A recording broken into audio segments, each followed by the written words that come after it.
Hey there, I'm Gabe Norris from the Connect Ministries team, and this is Connect Ministries podcast.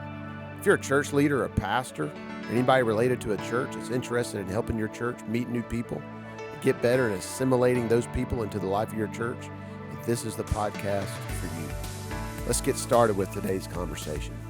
Ladies and gentlemen, men and women, young and old, of the Connect Ministries world, church leaders and pastors, thank you for dialing in today for our conversation with the President and CEO of MomCo. This is Mandy Arioto. Welcome, Miss Mandy. Oh my gosh, I'm so excited to be here. Thanks for having me. All right. Well, Mandy, for the people out there that are listening that don't know who you are or where in the world you are or how you got to where you are, tell us who you are and how did you end up where you are? Yeah, so I lead an organization called the MomCo, which is short for the Mom Community. You might have known it as MOPS International for the last 50 years. But we're just an organization that reaches women in 110 countries, 35 different languages.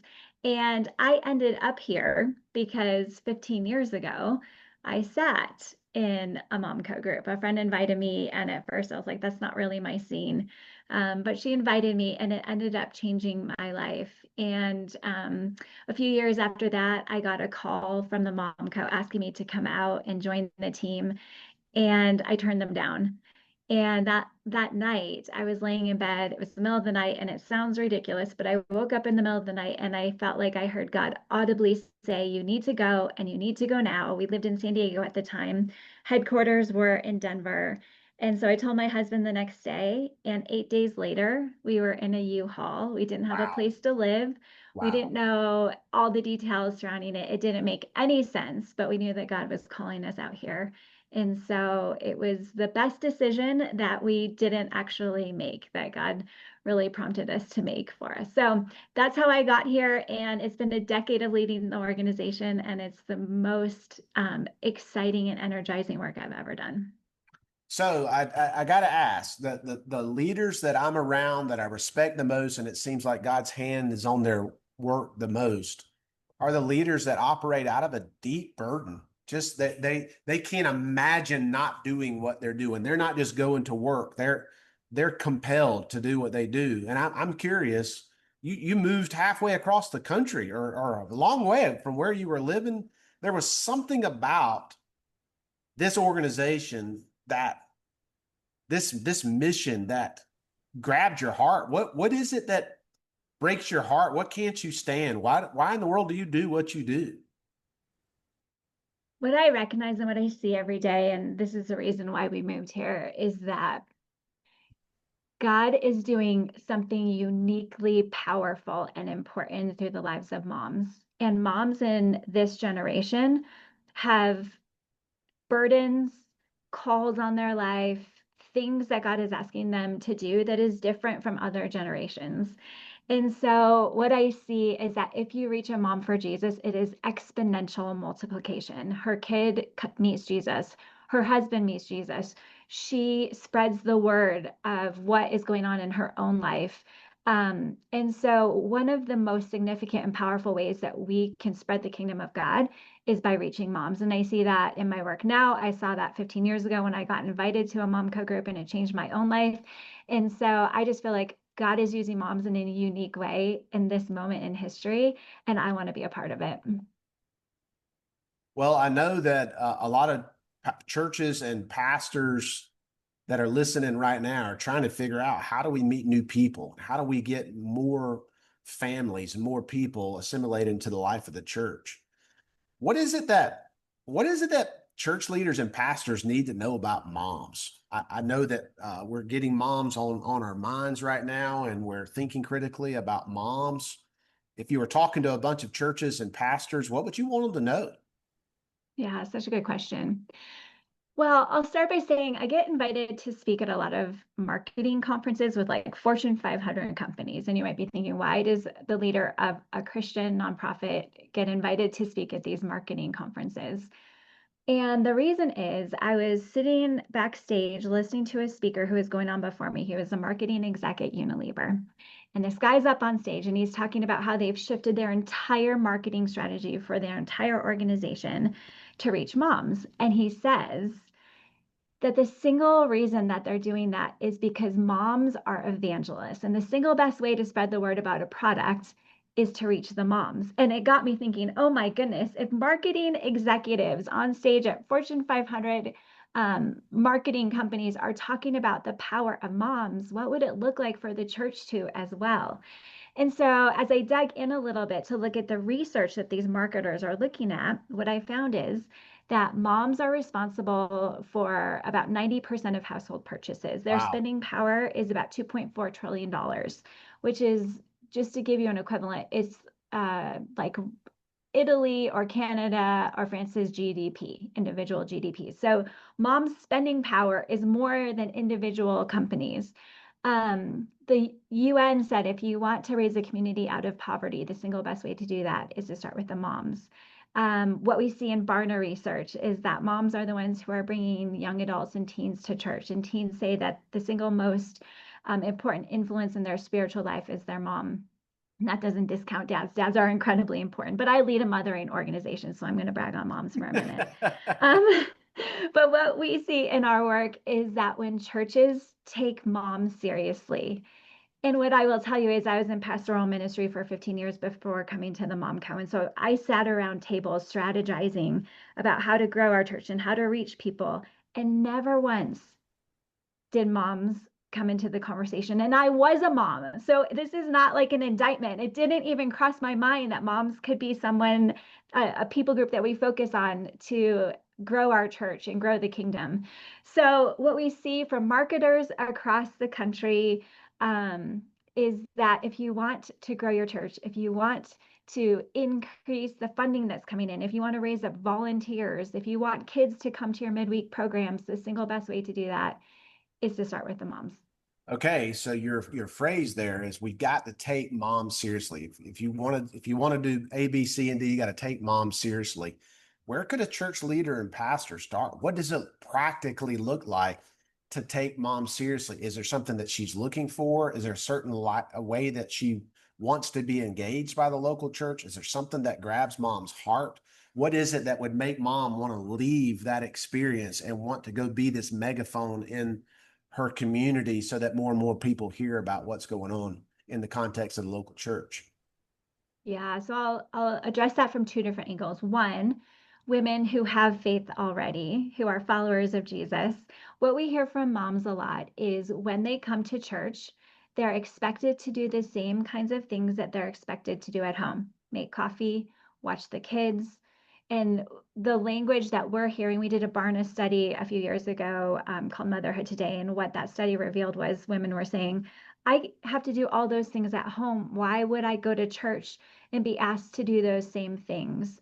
And so, what we feel like we're seeing is just the church hasn't recognized other giftings that moms are bringing into the room and letting them utilize those giftings in powerful ways apart from the very important work that they're doing at home or in their workplace or the other areas of their life.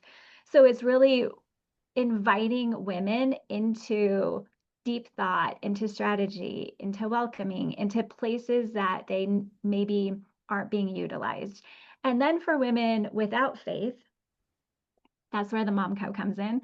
But what we really recognize is that women, moms in particular, need a place to gather and to bring the really hard conversations that they're scared to bring anywhere else. And oftentimes, when they think, where should I go to ask these questions? The church isn't the first place that comes to mind, right? It's Google or it's their friend. And so, what we are creating is space that churches host these groups in their church where women come together, they get practical tools, they talk about the real things of life.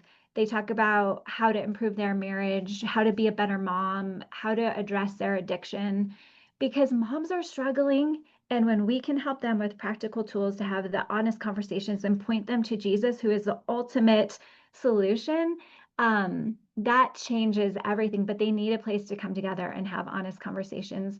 And the other part is we train them to be leaders.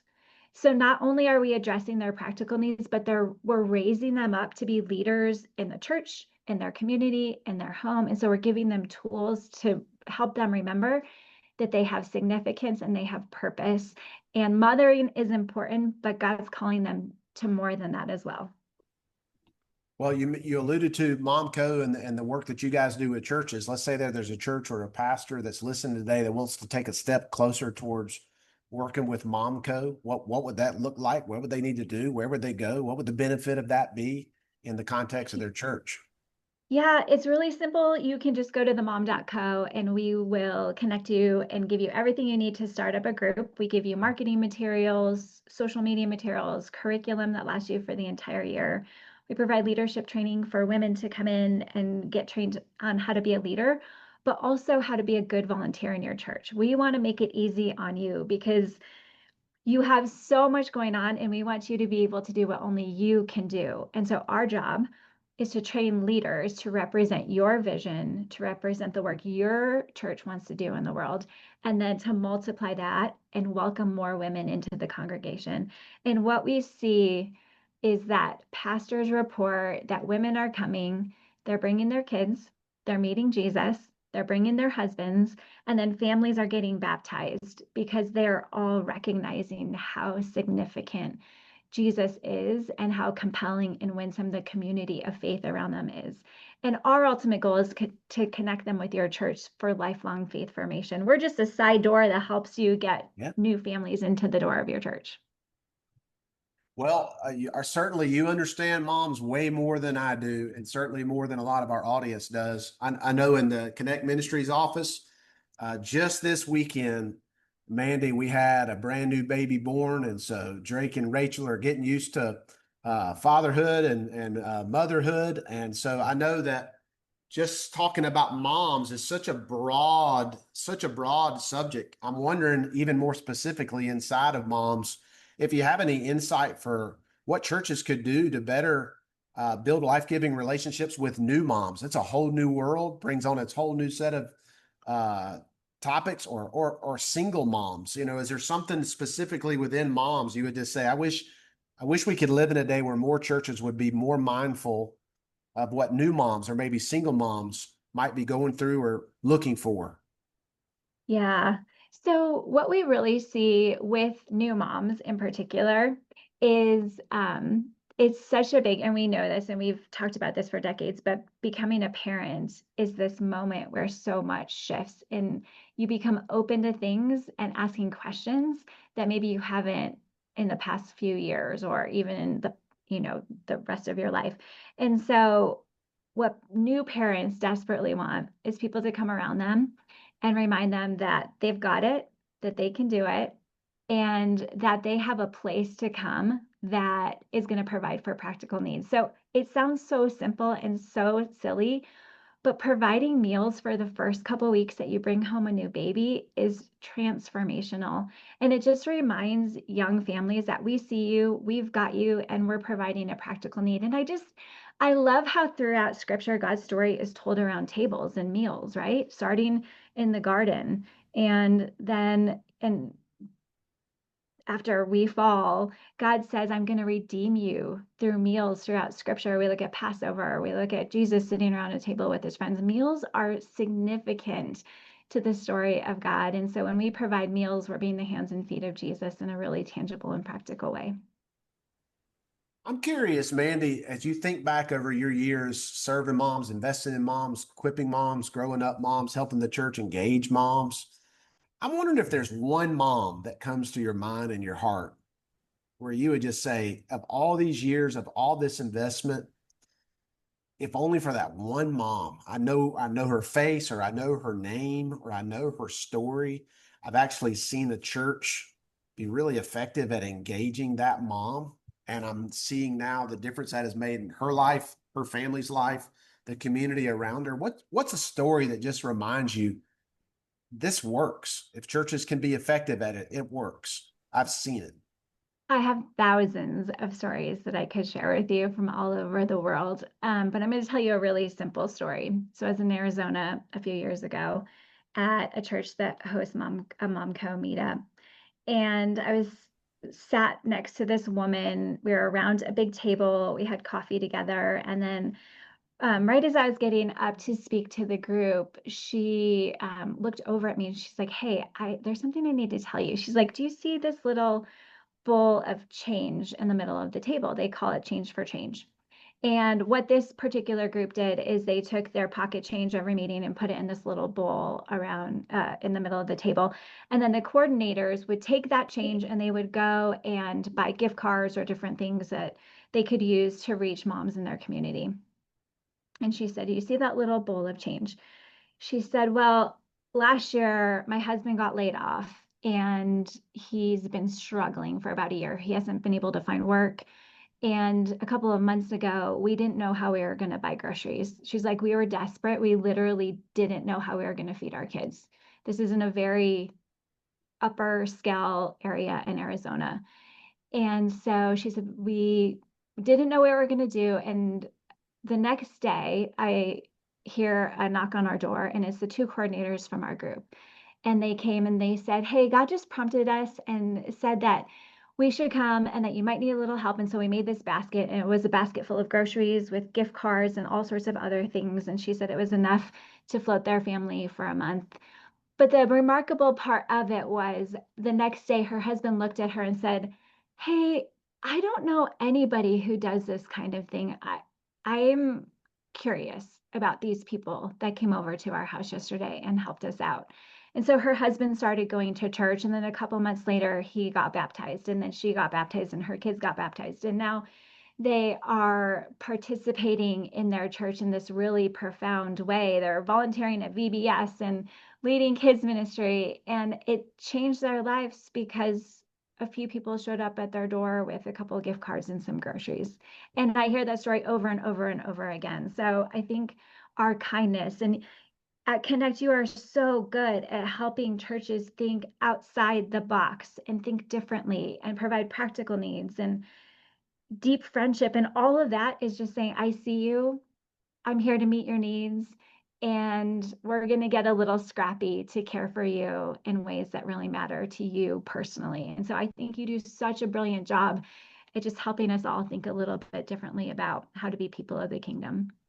All right, so there's a church leader, there's a pastor listening right now that's hearing stories like that and saying, "Man, I want to see God do uh, life transformation, change people's lives through moments like that as we get more strategic about engaging moms and building life-giving relationships with moms." There's also a pastor right now that's been hit by a ton of bricks when you shared a minute ago about building strategy for the church, but actually having mom nowhere on your radar.